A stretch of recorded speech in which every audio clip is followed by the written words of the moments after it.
Halo Sobat Berkawan, kembali lagi di Tech Talk Berka Podcast, sebuah podcast yang membahas tentang tren teknologi terkini. Kali ini barengan sama gue Andra, dan tentunya gue nggak sendirian karena di studio di Jakarta sudah ditemani oleh dua narasumber yang super kece, yaitu ada Mbak Nika Yolanda dan juga ada Mas Slamet Aryadi dari PT Quadrant Sinergi Internasional. Mungkin boleh disapa Sobat Berkawan yang ada dimanapun berada sambil diperkenalkan. Siapa sih sebenarnya Mbak Nika dan juga Mas Ari ini? Halo Sobat Berkawan, ketemu lagi di Tech Talk Berka Podcast. Terima kasih Mas Andra. Mohon izin memperkenalkan diri.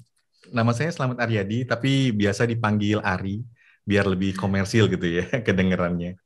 Oke, saya ditemani oleh Ibu CEO dari Quadrant Sinergi Internasional, Halo. Ibu Nike Yolanda. Oke, halo Mas Ari dan Mbak Nika yang ada di Jakarta. Gitu. Jadi walaupun kita terpisah jarak, itu nggak ada halangan sama sekali karena teknologi udah makin maju juga. Jadi kita bisa benar-benar sekarang yang jauh pun terasa dekat gitu. Nah, buat Sobat Berkawan, dimanapun berada, di episode kali ini sangat spesial karena akan ada e-money yang dibagikan oleh tim dari PT Quadrant Sinergi Internasional. Jadi pastikan stay tune dan juga perhatikan apa yang akan kita perbincangkan nantinya gitu karena akan ada 3 e-money senilai masing-masing Rp100.000 yang akan dibagikan ke semua Sobat Berkawan gitu. Nah, Sobat Berkawan, jadi selama masa pandemi ini gitu, selain kita akrab dengan meeting online, kemudian juga ada webinar, ada satu item yang sebetulnya sangat-sangat kita familiar banget gitu. Jadi kalau Sobat Berkawan pernah dengar, itu adalah dokumen digital. Nah, kita sering banget itu kayak misalkan ketika kita vaksin, kita sudah dapat sertifikat vaksin gitu kan. Itu bentuknya biasanya elektronik. Kemudian juga kalau misalkan kita beli tiket, sekarang sudah dalam bentuk e-tiket juga. Terus kalau misalkan kita join webinar, join workshop gitu, kita udah nggak dapat lagi tuh print out sertifikatnya yang harus kita figurain, terus ditempel di dinding kamar gitu ya mungkin. Jadi benar-benar kita semua sudah dapat dokumennya dalam versi yang digital. Kita sudah akrab banget lah dengan dokumen digital. Nah, tapi ini ada hal yang apa ya? Gue penasaran banget gitu. Kita udah sering banget lah dengar dokumen digital, tapi ini pertanyaan yang mungkin sangat-sangat jarang ditanyakan ke Mbak Nika dan juga Mas Ari di sana. Mungkin belum pernah dengar pertanyaan ini. Kapan sih kita perlu implementasi dokumen digital ini? Jadi seberapa penting sih sebenarnya dokumen digital ini gitu untuk bisa digunakan? Oke, ya terima kasih Mas Andra. Saya jawab dulu ya, Mbak Nike.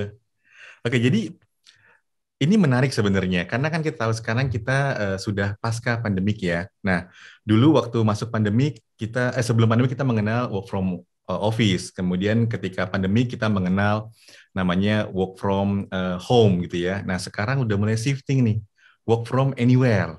Nah, ini yang lagi ngetren kan. Jadi dimanapun kita harus bisa bekerja. Nah, work from anywhere ini membutuhkan fleksibilitas yang sangat fleksibel gitu ya untuk mendukung pekerjaan kita. Nah, jadi hal ini menurut saya penting karena semua informasi harus bisa diakses kapan aja, termasuk dokumen. Nah, kalau kita lagi work from anywhere, kemudian kita bawa-bawa dokumen kemana-mana itu kan repot banget kan. Nah, menurut saya ini kenapa digitalisasi itu sangat penting. Oke, jadi kapan sih bisa kita mulai implementasi dokumen digital adalah ketika kita mau lebih efisien dan juga fleksibel dalam pekerjaan kita. Nah, kalau misalkan untuk scan KTP gitu kan kita bisa pakai smartphone kita gitu lah. Tapi Yes. untuk skala yang besar kayak misalkan perusahaan, gimana sih caranya sebenarnya kalau misalkan mau bergeser ke dokumen yang digital ini gitu? Ya, Mas Andaku yang jawab deh. Jadi kalau misalnya kita bicara dokumen, ada digital, ada yang memang sekarang masih pakai hard copy gitu ya. Nah kalau misalnya kita dokumennya hard copy, memang pasti kita scan dulu dokumennya. Ini yang biasanya kita itu scan menjadi format PDF atau formatif, atau kalau misalnya ambil foto JPEG gitu. Tapi kalau misalnya dokumen sih rata-rata sekarang PDF lah ya. Nah nanti PDF ini biasanya kalau kita scan tuh masih belum bisa kita search di dalamnya. Nah, kita biasanya lakukan proses yang namanya OCR. Jadi optical character recognition, di mana kita itu mengenali huruf-huruf yang ada di dalam dokumen tersebut. Sehingga ketika kita sudah lakukan OCR, dokumen PDF itu nanti bisa di-search kontennya. Kayak kalau kita buka PDF kan kita mau search bisa di kanan atas tuh ya. Nah, itu tuh kalau misalnya kita udah lakukan OCR di dokumennya. Nah, kalau misalnya Oh, dokumen digital sendiri sih sekarang mungkin sobat-sobat berkawan juga udah familiar banget ya sama file PDF yang di-generate langsung dari Word atau dari Excel atau dari apapun lah gitu. Nah, ini memang klasifikasinya dua lah biasanya kita. oke. Nah, kalau udah didigitalin sendiri gitu ya, kalau misalkan perusahaan kan biasanya ketika mereka belum bergeser ke yang digital gitu, mereka punya kabinet-kabinet untuk memanage dokumen mereka. Nah, ketika sudah masuk ke dokumen yang digital ini, sebenarnya ribet nggak sih Mbak untuk manage-nya gitu? Karena kan kadang juga perusahaan belum terlalu familiar dengan hal yang digital-digital ini gitu.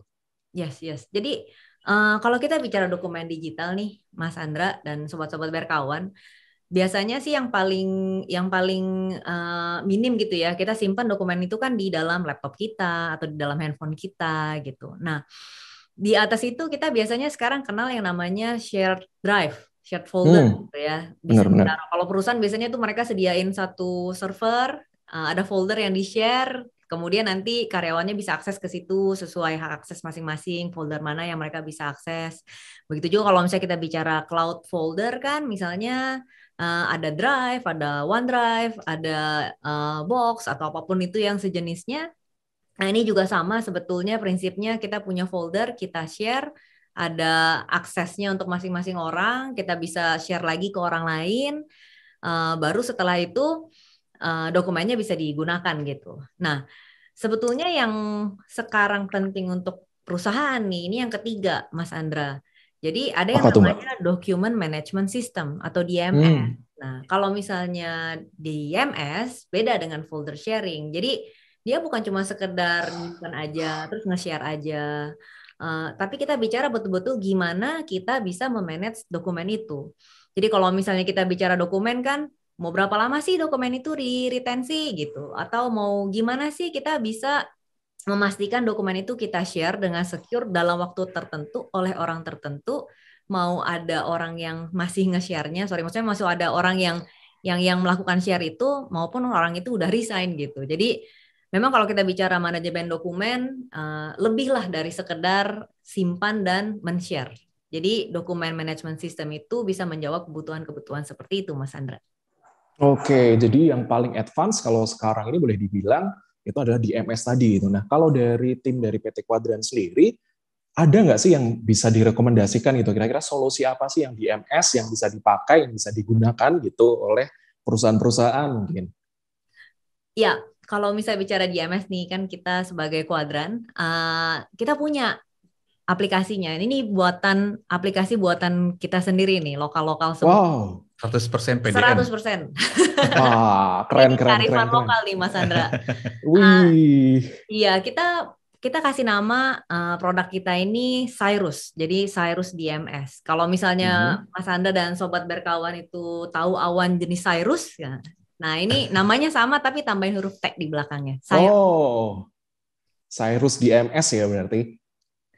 Ya, Nah, Cyrus DMS ini sendiri kalau tadi DMS sudah dijelaskan fiturnya, fitur-fitur dasarnya untuk memanajemen. Nah, kalau Cyrus DMS sendiri ini yang sudah dibuat oleh tim PT Quadrant, itu ada fitur-fitur apa aja sih Mbak yang bisa mungkin kita gunakan gitu, atau fitur-fitur unggulannya apa aja gitu? Nah, pertanyaan menarik nih, Mas Andra. Jadi, kalau mungkin sebelum fitur nanti akan dibantu dijelaskan oleh Mbak Nike, saya mau coba cerita sedikit nih mengenai Cyrus itu apa gitu ya. Jadi Cyrus itu adalah tadi yang seperti Mbak Nike sampaikan adalah document management system yang berbasis web, scalable. Jadi karena ini scalable bisa digunakan dari level yang UMKM sampai level korporasi karena mereka berhubungan dengan dokumen. Nah, kemudian Cyrus juga sudah dilengkapi dengan API. API itu apa katanya? Application programming interface lah. Jadi kita open API. Jadi kalau satu company ingin integrate dengan Cyrus DMS, ini visible untuk dilakukan. Jadi sebenarnya konsepnya Cyrus adalah kita nggak coba mereplace apa yang ada di satu company, tapi kita coba mengintegrate atau kita menambahkan dengan sistem yang ada seperti ini. Gitu. Ya intinya adalah gimana caranya agar Cyrus ini bisa bekerja secara efektif, efisien, memaksimalkan dokumen manajemen yang ada secara lebih secure dan fleksibel. Gitu ya, Mbak Nika? Iya betul. Thank you Pak Ari. Mas Ari. Mas Andra, kalau kita bicara fitur ya di Cyrus gitu. Kalau fitur standar sih yang paling basic yang kita pasti ada, itu misalnya dokumen viewer. Jadi kalau misalnya kita bicara dokumen viewer, kita mau lihat dokumen, kita juga sambil bisa naruh anotasi-anotasi.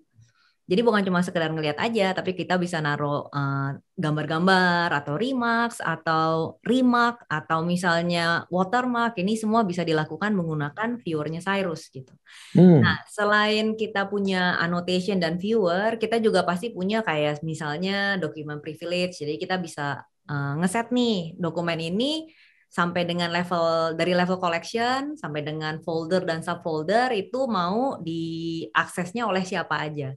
Dan bukan cuma bisa diakses oleh siapa aja, kita punya beberapa privilege-nya kayak misalkan view, download, delete, modify, edit, ini semua kita taruh di dalam Cyrus sehingga nanti user itu bisa mengatur hak akses dan privilege-nya itu sesuai kebutuhan masing-masing. Itu kalau kita bicara base-nya nih ya. Kemudian kalau kita bicara yang sedikit lebih advance, tadi kan saya sempat mention tentang document retention gitu ya. Nah, kalau di Cyrus kita ada fitur document retention. Jadi kalau misalnya kita bicara kontrak, kan biasanya ada masa renewal-nya gitu ya. Nah, sebelum masa renewal-nya ini datang, sistem itu akan memberikan notifikasi lewat email ke user atau ke PIC-nya untuk ngasih tahu, dokumen ini mau expired nih. Ayo renewal gitu. Nah, dan yang lebih kerennya lagi Mas Andra, kalau di Cyrus kita tuh bukan cuma sekedar satu kali loh remindernya, kita tuh bisa ngeset. Jadi kita bisa konfigur di dalam Cyrus, mau kapan sih Cyrusnya ini mulai ngirim-ngirim notifikasi lewat email. Kemudian berapa lama sih intensitasnya gitu. Misalkan mau setiap hari atau misalnya mau seminggu sekali. Nah, ini semua configurable di dalam Cyrus. Terus selain dokumen retention, misalnya dokumen versioning. Kalau misalnya bicara dokumen perusahaan, prosedur-prosedur SOP atau peraturan perusahaan pasti butuh pembaruan gitu. Pasti harus ada versi terbarunya.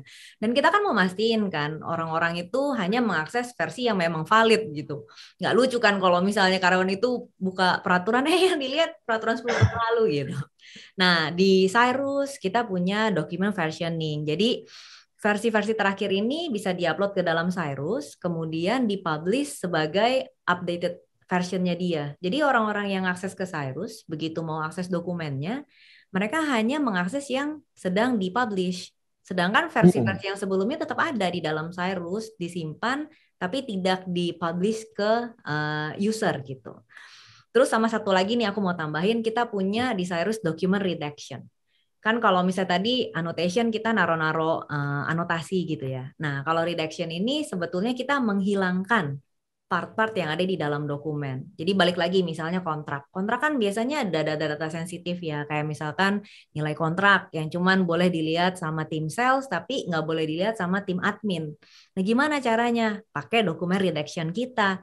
Jadi dia bukan cuma sekedar nutupin tulisannya Mas Andra, tapi kita betul-betul menghilangkan bagian itu. Sehingga mau di gimana pun juga dokumen itu akan secure, nggak akan bisa ketahuan itu nilai kontraknya di situ. Gitu. Jadi benar-benar ini versi lebih powerful-nya dari yang annotation tadi ya, Mbak, kalau yang redaction ini gitu. Yes, betul. Nah, kalau tadi kan sudah bicara tentang ada yang retention, kemudian versioning gitu. Kira-kira ada fitur-fitur lain yang bisa ditawarkan dan lebih powerful gitu yang mungkin bisa diimplementasi yang beda dari DMS yang lain gitu. Aku baru ingat nih. Jadi kita punya yang namanya document correlation. Kalau misalnya bicara dokumen perusahaan, pasti dokumen itu kan nggak cuma satu-satu aja ya. Satu dokumen akan punya cerita ketika dia punya korelasi dengan dokumen lain. Misal invoice pasti kan ada PO-nya, ada PR-nya, dan ada dokumen-dokumen kelengkapan lainnya gitu. Nah, ketika invoice ini masuk kan PO-nya biasanya udah ada. Dan udah disimpan di dalam Cyrus. Kalau kita mau merelasikan dokumen ini dengan dokumen PO yang sebelumnya, di Cyrus kita bisa nih, begitu kita upload invoice, kita pilih dokumen PO yang sudah ada di dalam Cyrus. Nanti otomatis begitu usernya mau buka invoice-nya, dia akan kelihatan list dokumen yang berkorelasi dengan si invoice itu. Dan yang lebih kerennya lagi, Mas Andra, kita tuh cuma sekedar ngasih lihat listnya, tapi user itu bisa klik kanan di listnya, terus dia langsung buka dokumennya. Dokumen yang berkorelasi dengan dia itu. Keren banget loh. Bisa nyambung gitu ya berarti, Mbak? Iya, itu emang keren banget itu. Oke. Nah, terus untuk misalkan tadi tuh dokumen-dokumennya saling berhubungan dengan yang lain, itu kan berarti otomatis perlu dibagikan juga dengan user-user yang lain gitu. Apakah itu juga ada fiturnya juga di Cyrus ini? Jadi kalau misalkan kita mau berbagi atau seperti apa gitu. Ya, ada banget nih Mas Anda, sorry bentar, benerin dulu. Jadi kalau misalnya kita mau share dokumen ya, kalau share dokumen kan biasanya kita mau share dokumen ke orang-orang yang memang cuma bisa akses dokumen itu aja. Mm-mm. Ada syarat lain yang kita mau share dokumen, pokoknya peduli amat siapa aja boleh lihat dokumen itu. Nah, dua-duanya bisa dilakukan di Cyrus. Kalau yang satu, kalau misalnya orang yang kita share link tersebut tidak punya privilege-nya ke dokumen, ya dia nggak akan pernah bisa akses dokumen itu meskipun dia punya linknya. Tapi kalau misalnya metode yang satunya lagi, kita bisa akses ke kita bisa share ke siapa aja, tapi hanya dalam jangka waktu tertentu. Dan dalam jangka waktu tertentu itu kita batasi sampai dengan menit. Jadi nggak cuma hari atau tanggal aja gitu, tapi sampai dengan jam dan menit. Jadi betul-betul secure. Oke, berarti bisa benar-benar diatur sampai privilege-nya yang granuler gitu ya. Bisa Ya, siapa yang akses, kemudian berapa lama waktunya gitu. Terus kalau misalkan fitur yang tadi tuh terkait invoice ini menarik banget sih. Terutama kalau di perusahaan-perusahaan itu ya dapat PO, kemudian lanjut invoice-nya, itu bisa dibuat kayak semacam apa ya, pipeline-nya gitu nggak sih Mbak? Kalau misalkan di Cyrus untuk dokumennya itu dari awal sampai akhir, jadi nggak perlu ribet lagi lah untuk proses dari awal sampai akhirnya siapa harus tanda tangan dokumen yang mana gitu. iya, iya, bisa banget Mas Andra. Jadi kalau di Cyrus itu kebetulan per awal tahun ini ya kita launch fitur kita yang namanya workflow. Nah, dengan menggunakan workflow ini, user itu perusahaan bisa mendesain sendiri alur proses yang mereka mau. Kan kalau finance biasanya beda. Setiap dokumen itu biasanya punya kebutuhan workflow yang beda-beda lah. Nah, ini semua bisa di configure di dalam Cyrus workflow ini. Jadi kalau misalnya butuh approval, butuh menambah-nambahkan informasi lain pada prosesnya, ini semua bisa dilakukan di dalam Cyrus. Oke, jadi benar-benar paket yang lengkap banget. Jadi kalau misalkan menggunakan Cyrus DMS ini, benar-benar dari awal sampai akhir. Tadi banyak juga fiturnya terkait retention, terkait versioning gitu. Nah ini pertanyaan yang pasti sudah mulai muncul di setiap Sobat Berkawan. Gimana sih caranya kalau kita mau meminang gitu Cyrus DMS? Apakah kita harus beli license, ataukah harus langganan, atau gimana gitu sih? Oke, ya. Jadi, nah ini yang menarik juga. Jadi kalau kita melihat beberapa software aplikasi yang di luar, mereka calculate berdasarkan berapa jumlah user yang ada. License yang di-generate adalah berapa banyaknya user yang ada. Nah di Cyrus ini kita mau out of the box. Kita mau unik, kita mau berbeda. Tapi tujuannya tetap Gimana tuh? kita mau coba buat satu license yang mudah untuk diimplementasikan dan terjangkau oleh semua level perusahaan, scalable tadi.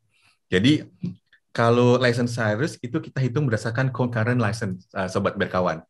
Jadi concurrent license itu adalah berapa banyaknya user yang mengakses Cyrus di waktu yang bersamaan. Nah, itu yang kita hitung sebagai concurrent. Jadi contohnya gini, gampangnya.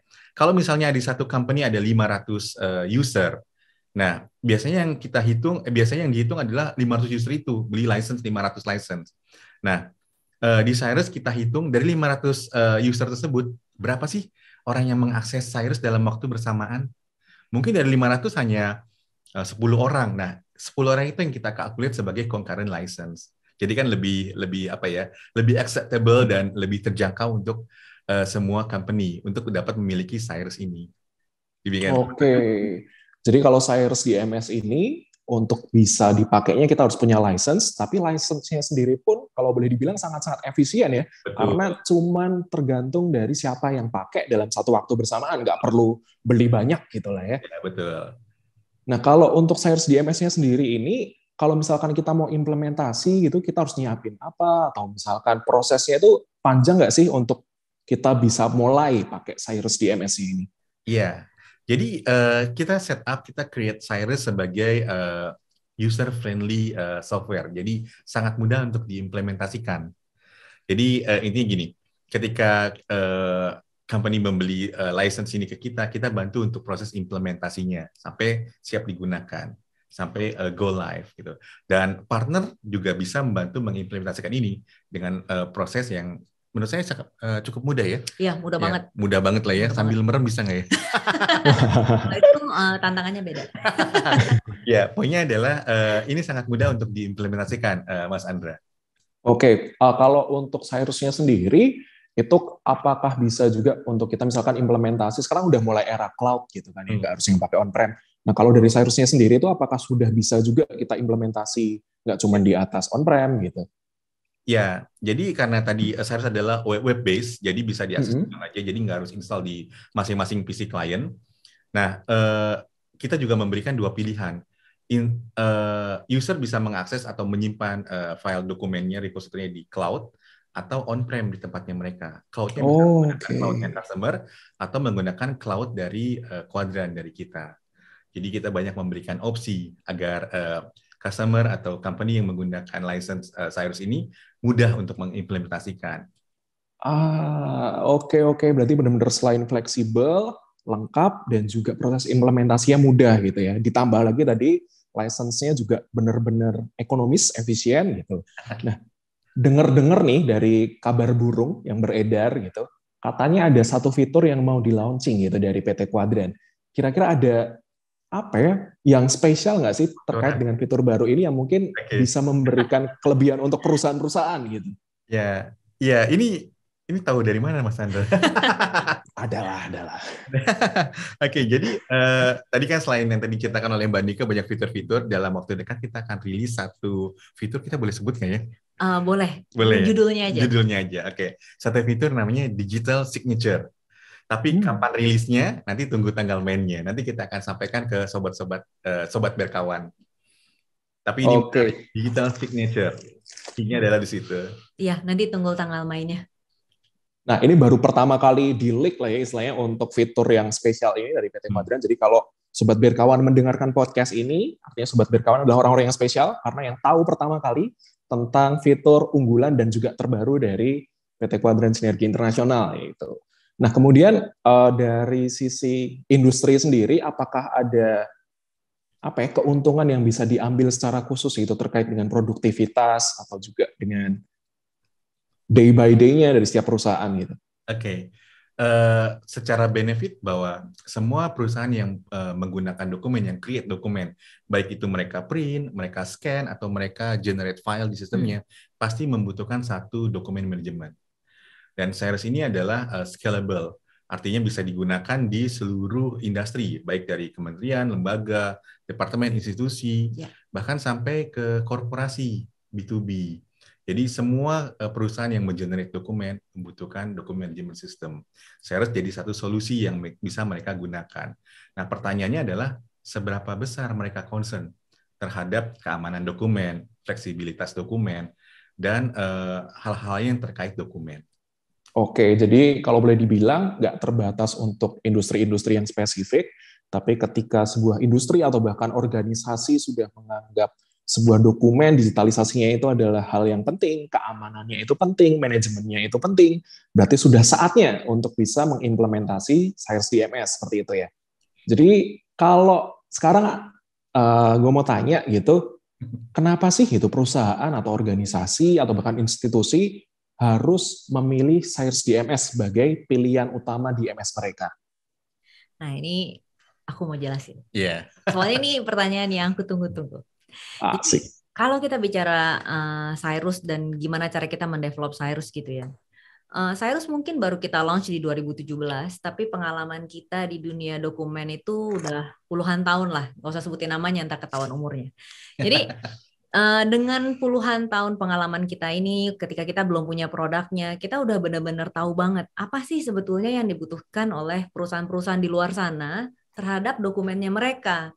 Memang sekarang ini ada yang masih nggak aware, ada yang sudah aware, ada yang betul-betul aware, sehingga betul-betul mau mencari dokumen management system yang cocok gitu ya buat mereka. Tapi anyway, semua ini kita bungkus gitu ya menjadi produk kita ini, Cyrus DMS. Sehingga bisa dibilang Cyrus ini produk lokal, kearifan lokal, tapi kualitasnya internasional. Kita berani banget kalau misalnya diadu dengan pemain-pemain yang mungkin udah terkenal di luar sana gitu ya. Boleh deh, kita coba deh. Kita coba fiturnya, kita coba reliability-nya, kita coba durability-nya. sampai dengan kemudahan dia untuk integrasi dan lain-lain, kita siap. Oke, thank you Mbak Nika buat penjelasan tentang Cyrus DMS, kenapa kita harus pilih gitu. Jadi selain ini buatan anak negeri, tapi benar-benar fiturnya pun bisa dibandingkan gitu dengan DMS keluaran dari internasional juga. Nah, dari sekian banyak obrolan kita tadi, mungkin ada yang mau ditambahkan dari Mas Ari atau Mbak Nika terkait Cyrus DMS yang mungkin dibagikan ke Sobat Berkawan? Oke. Ada yang mau ditambahkan mungkin? Ya, ini pesan sponsor mungkin ya, Mbak Nika. Jadi kalau nanti Sobat Berkawan tertarik ingin explore lebih lanjut Cyrus ini, Sobat Berkawan bisa menghubungi tim sales dari teman-teman di BRK. Nah, kita siap support mereka. Jadi Quadrant adalah principal produk Cyrus ini, jadi kita mendukung BRK untuk membantu menjual Cyrus ini. Nah, kita bisa support dalam bentuk paparan atau dalam bentuk demo dan lain sebagainya. Jadi silakan Sobat Berkawan kontak tim sales BRK untuk dapat mengetahui lebih lanjut mengenai Cyrus DMS ini. Gitu Mas Andra. Oke, terima kasih Mas Ari dan Mbak Nika. Jadi buat Sobat Berkawan sekalian yang pengen untuk mengimplementasi Cyrus DMS, nggak perlu khawatir. Dan juga mungkin yang baru pertama kali dengar tentang DMS itu apa, hari ini pastinya kalian mendapatkan informasi terkait teknologi, terkait tren teknologi yang terkini, dan sangat-sangat daging banget hari ini perbincangan kita gitu. Nah, buat Sobat Berkawan juga jangan lupa untuk bisa follow media sosial dari BRK dan juga dari PT Quadrant Sinergi Internasional, karena tadi ingat ada e-money yang akan dibagikan, tapi syaratnya Sobat Berkawan harus follow dulu untuk media sosialnya. Nanti akan dibagikan juga di deskripsi dari video ini, jadi pastikan Sobat Berkawan follow dulu. Dan terima kasih sebelumnya untuk Mbak Nika dan juga Mas Ari yang ada di studio di Jakarta yang sudah berbagi banyak hal tentang dokumen management system, terkait juga dengan Cyrus, produk anak bangsa yang sangat-sangat luar biasa, fiturnya sangat banyak, sangat memudahkan untuk proses digitalisasi dokumen. Jadi untuk Sobat Berkawan, jangan lupa untuk saksikan episode-episode yang lainnya juga tentang teknologi yang ada di Tech Talk BRK Podcast ini. Dan terima kasih, jangan lupa untuk follow dan juga rate podcast yang ada di Spotify, dan juga jangan lupa untuk like, komen, dan juga subscribe podcast yang ada di YouTube. Terima kasih, sampai jumpa, have a nice day. Terima kasih See you. semua. See you.